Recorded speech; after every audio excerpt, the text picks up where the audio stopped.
years old, was overweight, dowdy, and a retired sheriff's deputy from Riverside, California. She had moved to Culver City with her new husband, a retired Los Angeles police officer named Stephen Lee Phelps, and had been a customer at this branch for only 8 days. She was unarmed, but would not have reached for her weapon if she had been carrying it. Lynn Phelps knew the two a-holes robbing her bank were not professionals by the way they wasted time waving their guns and cursing, rather than getting down to the business of stealing money. Professionals would have immediately grabbed the managers and had the tellers dump their drawers. Professionals knew that speed was life. Professionals would have been paying attention to the clock. These a-holes were clearly amateurs. Worse, they were amateurs who were armed to the teeth. Professionals wanted to get out alive. Amateurs would kill you. Lynn Phelps checked the time again. 3:10. 1 minute had passed, and these two idiots were still waving their guns. Amateurs. Marchenko shoved a Latin man into a counter laden with deposit slips. The man was short and dark, with baggy work clothes streaked with white paint and dust. His hands were dusty and white, too. Parsons thought the guy had probably been installing drywall before he came to the bank. The poor bastard probably didn't speak English either, but they didn't have time for language lessons. Marchenko screamed, "Get your fucking ass down!"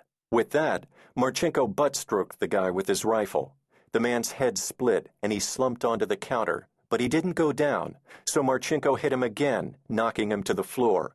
Marchenko spun away, his voice furious and his eyes bulging out of the ski mask. "Everybody stay on the goddamn floor! Anyone gives us any shit, you better kiss your ass goodbye! Come here, you fat cow!" Parsons' job was easy. He kept an eye on everyone and kept an eye on the door. If new people walked in, he grabbed them and shoved them down. If a cop walked in, he would ace the fucker. That's the way it worked. And he shook down the tellers while Marchenko went for the key. Banks kept their cash in two places, the teller drawers and the cash locker in the vault. The cash locker was locked, but the manager had the key. While Marchenko got the customers on the floor, Parsons whipped out his nylon bag and confronted the tellers. It was an easy mid-afternoon scene. 4 tellers, all young Asian and Middle Eastern women, and an older fat broad at a desk behind the tellers who was probably the manager. Another banker who was probably a loan officer or assistant manager sat at one of the 2 desks on the public side of the tellers. Parsons stalked to the tellers, making his voice fierce like Marchenko and waving his gun. His gun scared the shit out of these chicks.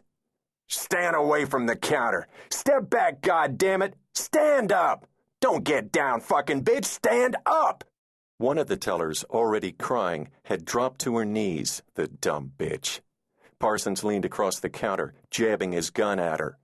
"Get up, you stupid bitch!" Behind him, Marchenko had pulled the desk jockey to his feet, screaming for the manager. "Which one of you has the key? God damn it, who's the manager? I gotta fucking cap your ass, I will!" The woman at the desk behind the teller stepped forward, identifying herself as the manager. She raised both hands to show her palms, walking slowly forward. "You can have the money. We're not going to resist you." Marchenko shoved the one he had down, then stalked around the pass-through behind the tellers. "Fucking right we'll have the money!" While Marchenko took care of his end, Parsons ordered the tellers to step forward to their stations and warned them not to trip the alarm under the counter. He told them to dump their drawers on their desks and leave out the fucking die packs. He held his rifle in his right hand and the bag in his left. He ordered them to put their cash into the bag. Their hands shook as they did it. Each and every one of them trembled. Their fear gave Parsons an erection. He had a problem with the stupid bitch on the floor. She wouldn't get up.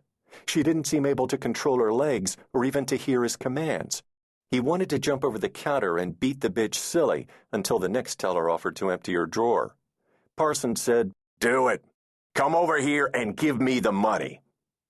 While the helpful teller was bagging the cash, a man with short gray hair and weathered skin entered the bank. Parsons saw him only because he noticed one of the tellers looking at the man. When Parsons glanced over, the man was already turning to leave. The rifle jerked up with a life of its own, and 3 rounds ripped out with a short, sharp brrrp. The tellers screamed as the man windmilled and fell. Parsons